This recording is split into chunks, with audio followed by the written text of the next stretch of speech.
Welcome to the intersection of technology, cybersecurity, and society. Welcome to ITSP Magazine.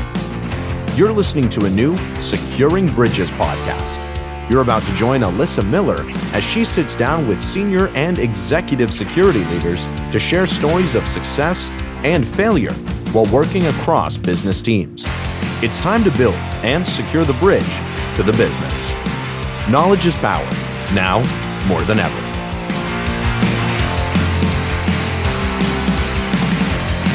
Well, hello everybody. Here we are again. It is yet another episode of Securing Bridges. I'm Alyssa Miller and super thrilled to have you all here with us today. It's been a wild ride. We've been doing this a few months now. We're on episode 15. Holy cow, how did we get here so fast? And every single episode, I swear, I don't think our guests can get any better, and they just continue to top themselves.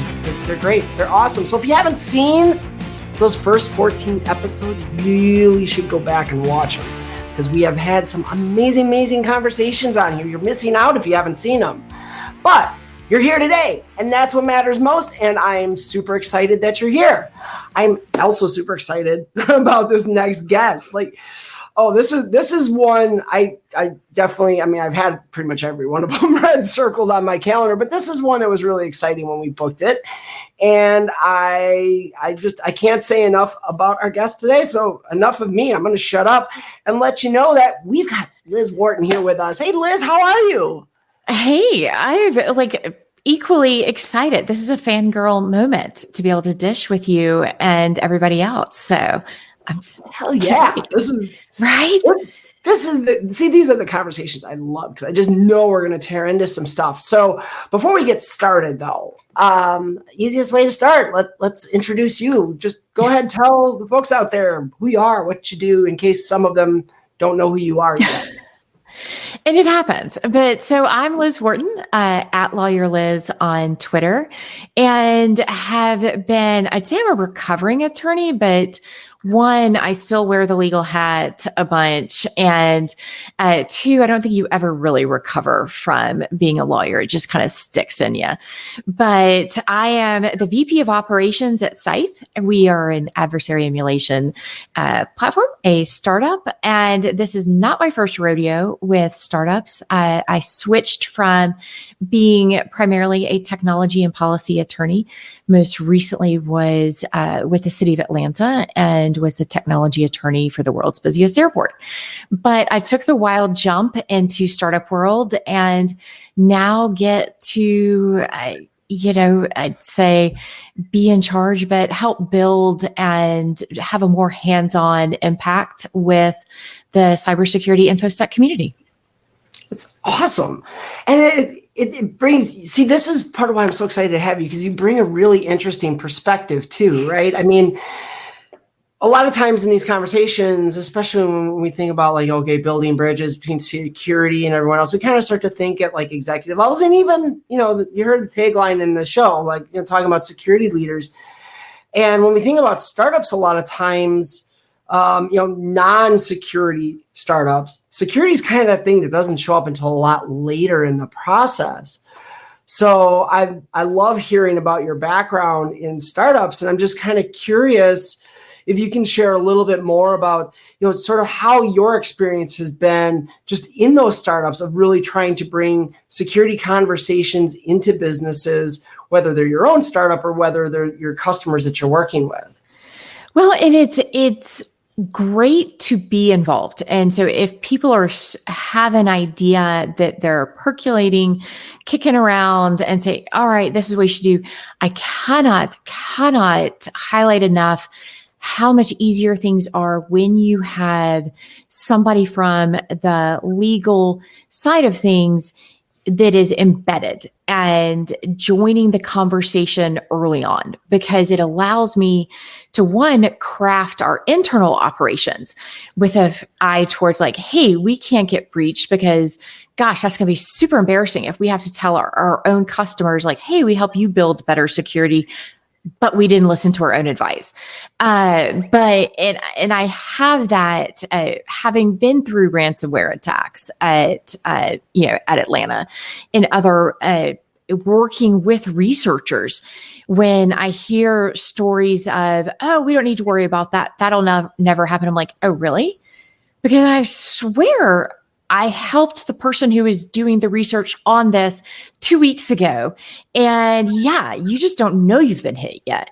But having those conversations, but also building better within our product and saying, that's going to be a pitfall later on. How about we address this now? And then I can help minimize, the impact, the pain later. So it's been great. And we're going to use great loosely. Startups, are they ever really great? It has been a super fun adventure that I would not change for anything, but I really have seen the impact, and hopefully our customers, my colleagues, our company have all seen the impact as well when you can bridge those conversations early. So, one of the things I really like about this is that lawyer background, because you come with a very different perspective than, someone who's maybe been a technologist their whole life and, been so immersed in technology and security and how we do these things. And, we like to oftentimes deride the lawyers, right? In the room. We always complain about the lawyers until there's a breach, and then they're the first person that we're coached now to turn to, right? Cybersecurity executives are being told more and more, if you're dealing with an incident, the first thing you do is establish the connection with your lawyer, and kind of hopefully it's external counsel, and you get, because you're looking to establish privilege and everything else. So have you seen, from your perspective, have you been able to watch maybe an evolution there, it feels like, or something, or what has been your experience? Well, admittedly, that first instinct is not necessarily wrong. Lawyers tend to be the place of no.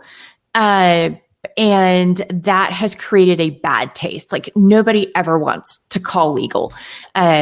But on the flip side, remembering that we're all on the same team.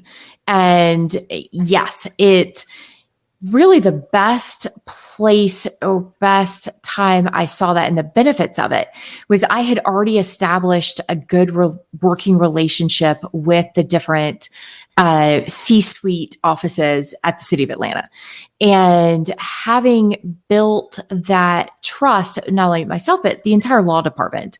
And when stuff started going sideways, they felt comfortable enough to know that, okay, we can call them, we can ask them these questions, and they're not going to be judgy. They're not going to be, well, aren't you the world's biggest idiot? We may be thinking it, certainly not in that case, but it's having that level of, and having those communications, it cut down on the delays. So from a C-suite business side, knowing that, okay, something's starting to go sideways. The train is running off the tracks. How do we get it back on? Or knowing oh, here's who we need to call. That's 5 minutes that you've been able to regain that you can use to focus on something else, that you don't have to all right, who in the law department do we call, or who do we do this? No, here's who we call. Here's how we bring them in. They're already looped into this other stuff we're doing. And again, when time is of the essence, then every second counts, every minute, being able to do that. And you've already got that relationship. So one of the things that's sticking out in my mind as I'm listening to this is almost that need to have that legal team more, I think, ingrained in the your incident response plan, your incident response tests, things of that nature, and really work to educate them a little bit. Because what I think about when I think about incidents that I've been involved in, where they did the quote unquote right thing of involving legal counsel very early on. The challenge has always been that then it becomes really difficult to get other people involved in the conversation at the point you need them, because the lawyer is there trying to limit how far information is spread and all of that. And so we're kind of well, wait, but we need these people. What do you mean we can't talk to them about what's going on? And it adds this veil of secrecy. So I almost feel like there's maybe an opportunity here for kind of two-way education and to really build and grow on that. Is that I mean, do you feel like I'm on the right track there, or am I completely nuts? No. You're absolutely, because it's getting that, and the education part that I see are the opportunities for the legal team. And I'm constantly, even within our own company, working with my contracts team to say, hey, let's take a step back. What is the business purpose? Like, what is the end game? Yes, we could put in this overly restrictive language and we could lock it all down. But as we've seen with security, taking everything offline, creating all these things doesn't make us more secure. It just adds a different degree. So instead, educating the legal team and saying, hey, here are all the pieces and the players that we're going to need. Like, when this is going sideways, how can we still maintain that veil of attorney-client privilege? How can we do that, protect this, but at the same time get the answers we need? Because the longer the business is offline, or the greater, the deeper the impact to the systems, the customers, the users, those delays mean bottom line. And it's great. You protected us legally, but we no longer exist as a business, and our customers can no longer access our services. So don't know how we're going to pay your bill. I mean, if you put it in dollars and cents, lawyers get it. It's funny how everybody seems to respond to that, right? Once we're talking about dollars and, and salaries and things, the things that we all kind of do all this work for, it is interesting how that can be a motivator. And it's not the heavy hammer necessarily you want to carry, but sometimes it's necessary to get people motivated. I mean, at the end of the day, we want to build trust. And you made a comment on LinkedIn today about an epiphany moment that you had, where you realized it really was your circus, and that whole message of, okay, somehow I have to build trust into the rest of the business, and so product and engineering and so forth. So I'm a little curious about that moment that you kind of had that realization, and how that sort of shaped your approach to this now. Well, and it's keeping in mind, I got my start working in technology and security, not in any traditional route. I was a business and finance, doing a lot of like real estate projects. And I happen to know security researchers through social things. And they would start asking questions. And it's like you learn through the company you keep. So I would kept hearing all these different things. So that's the background that I approach things of help me help you. And having that moment where if something is going sideways, or you're listening to it and it's easy to say, well, that's not my problem. That's product's problem. That's engineering. Engineering is going to solve for it. But then you realize like, oh, wait, no, that's startups. There is no such thing as somebody else's problem. It's all your problem. And frequently, we said that moment you realize, oh, this is my circus. These are my monkeys. This is my problem. There is no other team to fix it. But having built that relationship where being humble enough and putting the ego aside to be able to go and sit with our product team going, tell me what you're doing. Like, let me be the fly on the wall, just listening and absorbing. So when they start talking about things, so for example, as Scythe is moving, we're building out a SaaS component of our platform. And really, I'm like, can I just listen in on those different sprint meetings? Because then I start hearing things. I'm like, oh, okay, note to self. I'm going to need to work that into this contract. I'm going to need to put in some stuff in place to deal with this. But we had built enough trust to where they let me sit in knowing that I'm like, I'm not here to rat you out. I'm not here to tell you no. I'm just here to see what you're doing so that I can do my job better, because my job as the lawyer, as the head of operations, is to move the business forward. I'm here to empower you, you being engineering, sales, marketing, everything. And I think getting the legal side, getting the lawyers in the room to understand you're not here to wrap our knuckles because we did something wrong. You're here to help us do better as a business, and having the business departments, the engineering, the technical side, understand that, yeah, they really work for you. Like, really, how can we're all in the same boat, we're all in the same circus, like we're all rowing together.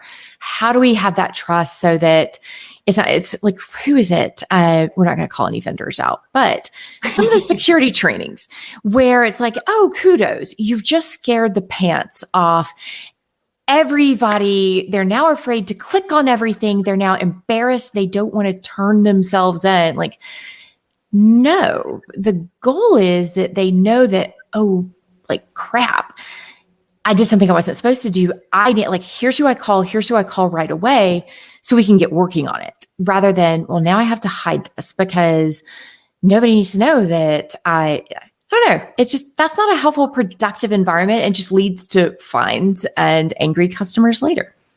And this is great because, I mean, this has so many parallels, right? And I've just heard like great stuff. I'm like, where do I go first? I mean, first of all, I want to point out what everything you just said is why I hate phishing campaigns so much. Oh, God, right? Like the whole idea of these phishing simulations and whatever, especially the worst one I ever heard at a conference was, a director of cybersecurity bragging about how their organization had this 3 strikes and you're out rule, where literally, if people got caught 3 times clicking on a phishing campaign, they fired them. I'm like, well, what a way to encourage the wrong style of behavior, because now you've made it that if they do something and they make a mistake, the worst thing they can do is report it to you, when in reality, what you want is you want them to report it to you. Yes. You don't want the delay. You don't have to spend time. Like, I don't want to have to chase this down. Like, instead, I'd like to know, okay, what did you click on? What did it look like? How did it come in? All right. Which threat actor is this? Which issue is this? What do we need to be doing? Like, no, that's not productive. So, yeah. Yeah, and so the other part of it then that was interesting when we were talking about this moment of, well, holy shit, this is my circus. This is my, these are my monkeys. No one else is going to do this if I don't. I mean, so you talk about it in the context of more of that startup environment, because there is nobody else. I mean, it's you. But I think it also parallels what the experience of people when they kind of land in their first executive role, or especially their first C-suite role, right? You've always had that structure above you that was like ultimately accountable, or, also quite bluntly, that you can always point the fingers at, right? Like, well, they didn't give me enough funding, or they didn't do this or that. Now you're in a C-suite role and you're like, oh shit, this is mine. And I mean, I know personally walking into my current role as a BISO and taking over, cybersecurity for this entire division. And it was like, well, okay, this is all mine. I have to build those same bridges and that same trust. So do you run into that with customers then that you're working with as well, where you have to kind of help them understand how to build that trust that maybe, that they sort of aren't really seeing that yet? Absolutely. And that's one of the things we have as the company grows. We're really building out and focusing on how do we okay, are customers using and maximizing our product? Well, okay, maybe not in the past. It's like, all right, well, how can we help them? How do we help them? What did they need? Do they need buy-in with the data that they've collected? Or like the reports? Do they need buy-in on the budget? Do they need buy-in on something that really isn't related to us per se, but helps move their ball forward? And how do we provide those trainings? How do we have those conversations?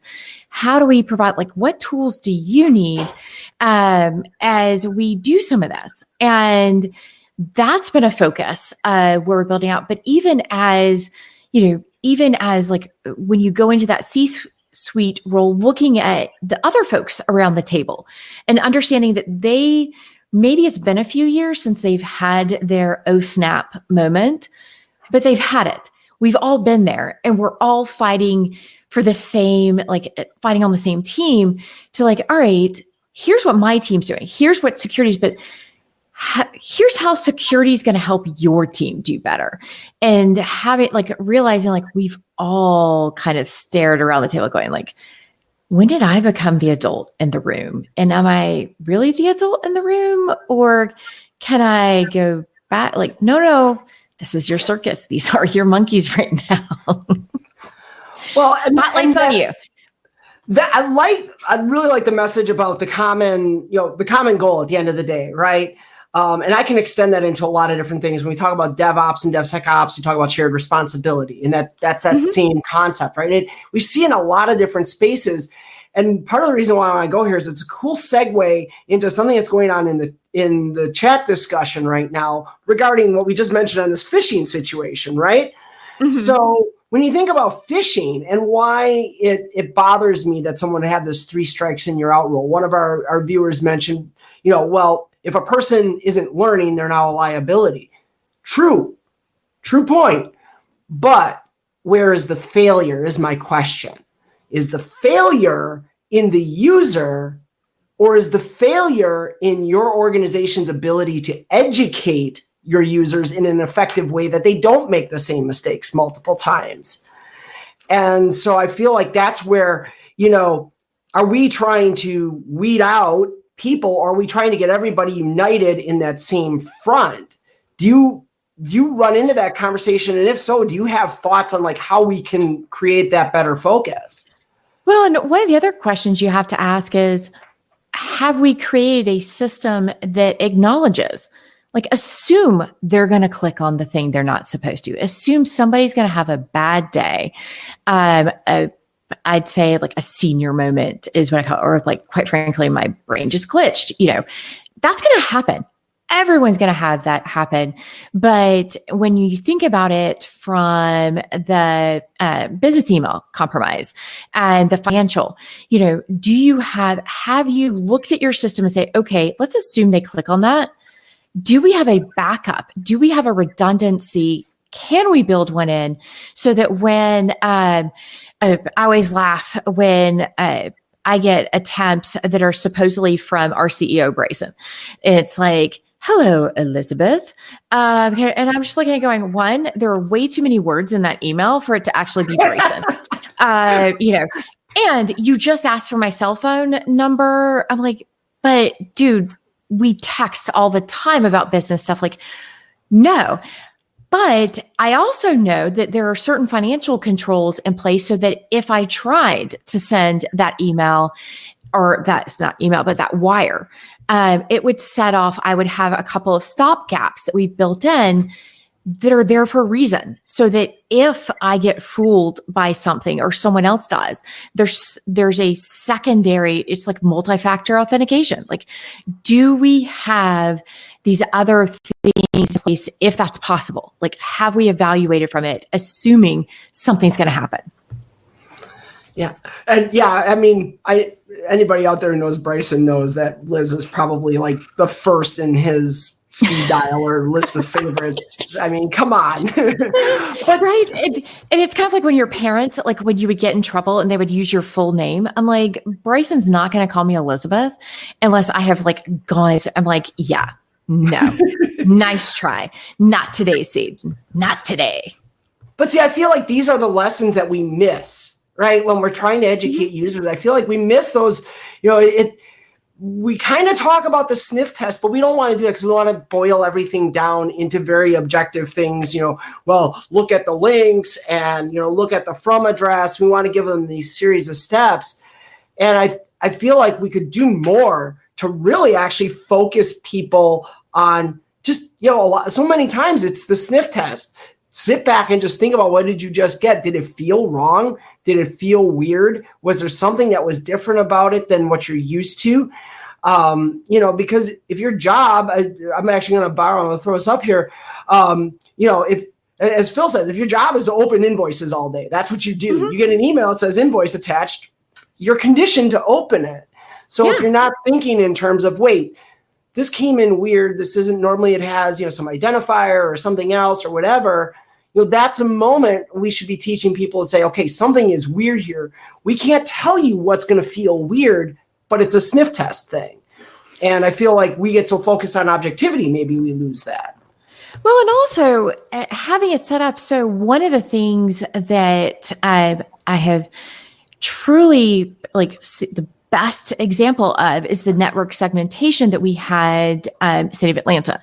And so if I'm in finance and accounting, should someone be able to get, if they've compromised my credentials, my laptop, my things, that shouldn't give them the keys to the kingdom. There should be, have we designed the system well enough? So one of the things like with the city is we had different networks that the airport ran off of. Well, great, because we had the world's busiest airport. And if the city's compromised, that's one thing. But imagine how bad it was going to be if they had also been able to shut down we think, delays at LaGuardia is bad, or coming back from Black Hat and DAFCON, like if, one of the airlines, just imagine the ripple effect that would have. And yeah, like one of the comments, like assume breach, you assume someone's going to get in, but have we put the controls in place that minimize the damage or minimize the impact? And yeah, trust me, my team has figured out I'm like, you need to idiot proof it. I do not need access to everything. You don't want me touching the code. Like you don't want me anywhere near it. But that's, as evidence for like everyone else, same thing applies. The product team doesn't need my access to our bank accounts. So have you put those places or systems in place at an executive product at the DevSec level? Like, have we contemplated what's going to go wrong? Assume something is going to go wrong. Yeah.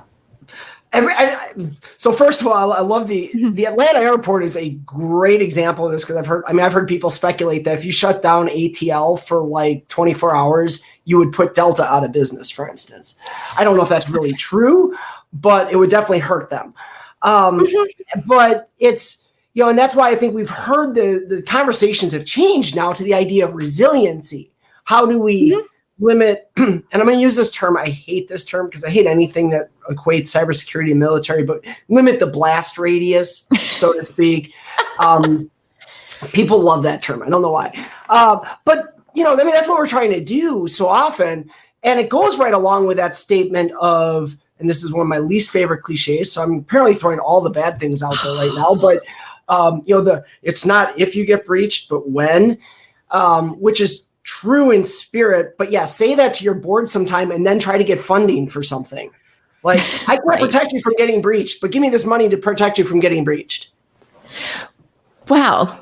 And depending on which agencies you're following, like the Securities and Exchange Commission, they're starting to put in. So it's like, hey, they're assuming we're going to get breached, but we just need to tell people about it sooner. Otherwise, dear board, they're going to hit you in the pocketbook. And it's actually going to be fines against you. And with same thing with patching. If we're not patching, but yeah, it's in the cliches of the flagpole. Yeah. At least you didn't say like left of boom or right of boom. Oh my word. Oh, that was going to be like we needed like a gong or something. Right. But yeah, it's the Atlanta airport had a fire that shut down our power for like 4 hours, and the ripple effect for all the airlines, including Delta, was just days of trying to get back. Take that stuff down. But, especially like keeping those conversations and getting everybody on the same page so that they understand, hey, this isn't some esoteric concept that when this happens, here's what it's going to do, and having a game plan in place. Oh, and a printed copy. Someone somewhere needs to have a copy of the game plan that is not saved to the same system that just went down. Sorry. I'm with you. So, looking at this then, and it's so interesting, when we think about, okay, how we've evolved in cybersecurity from the days of trying to use FUD to then, empowerment. I think you used that term before. And I think, that's a term that's growing in popularity with CISOs. I hear it more and more. Unfortunately, I think I've probably talked about this on this show before. I feel like sometimes that's an empty word, because when I ask some people, okay, tell me how you empower the business, the answers don't always really sound like empowerment.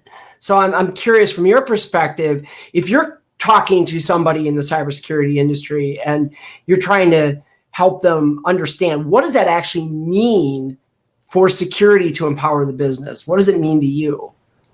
Well, when I'm approaching it and when I'm using it in that context of what can security do, it's how can we not be a roadblock?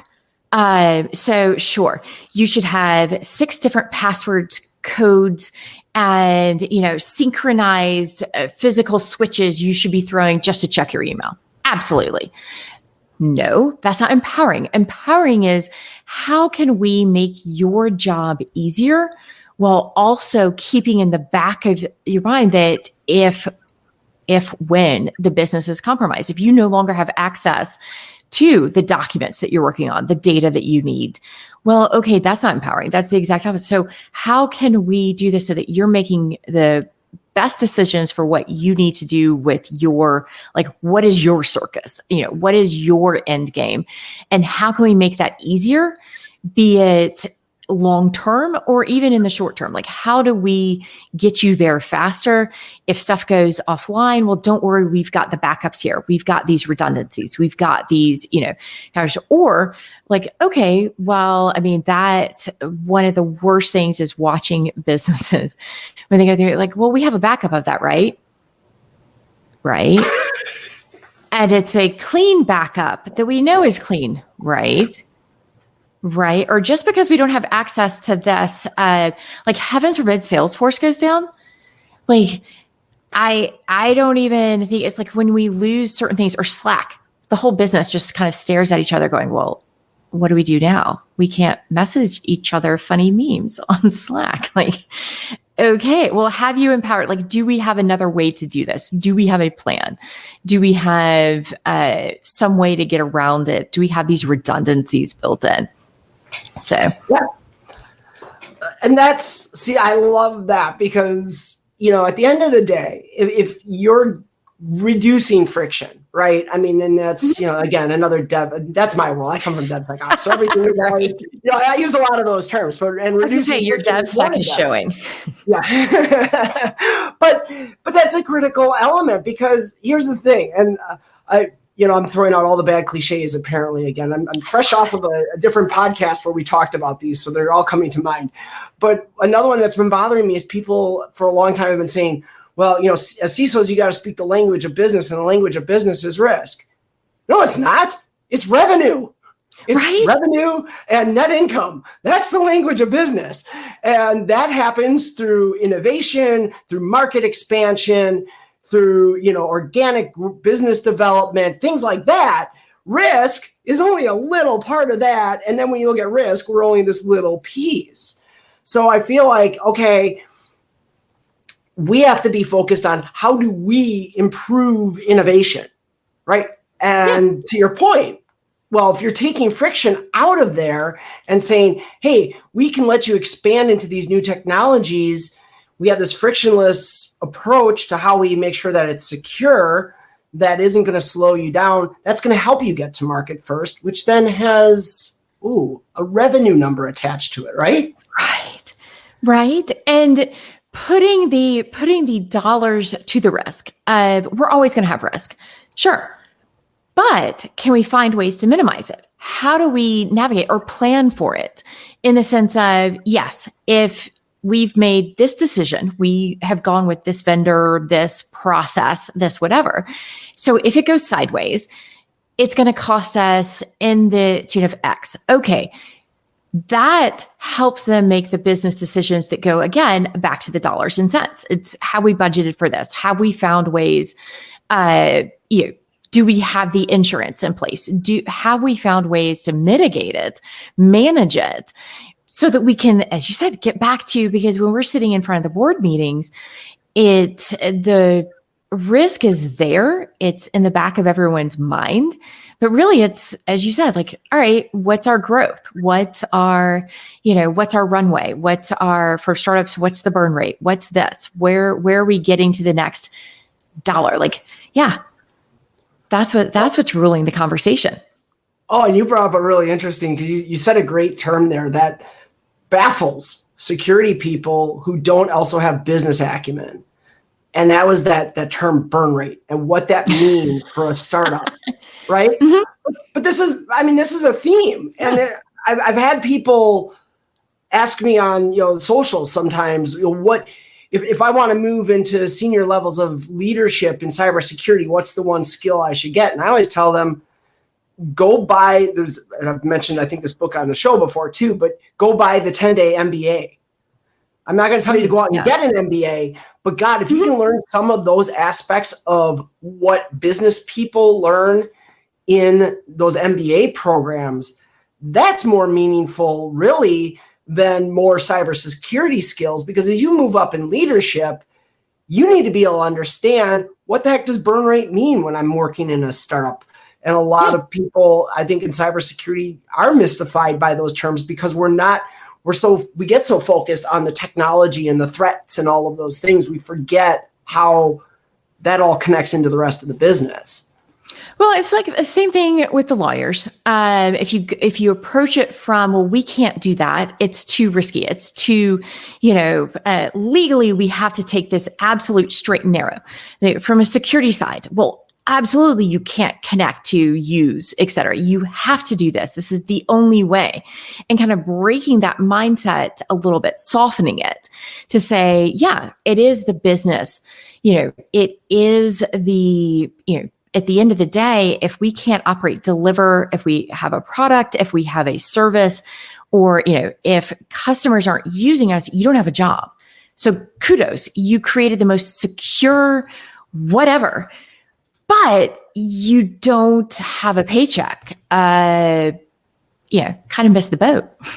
Yeah, no, and that's exactly it. And I mean, I've watched, I've been in this cybersecurity world, I'm ashamed to admit it, almost 20 years now. I can't believe I'm that old. How am I that old?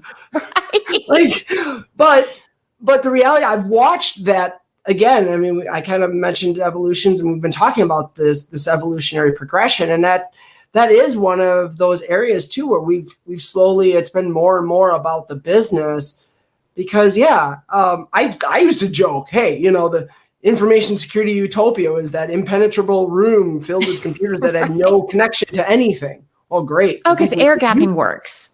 Yeah. Mm-hmm. So secure but useless. Mm-hmm. So we're getting down to, wow, this went really, really fast. Holy cow.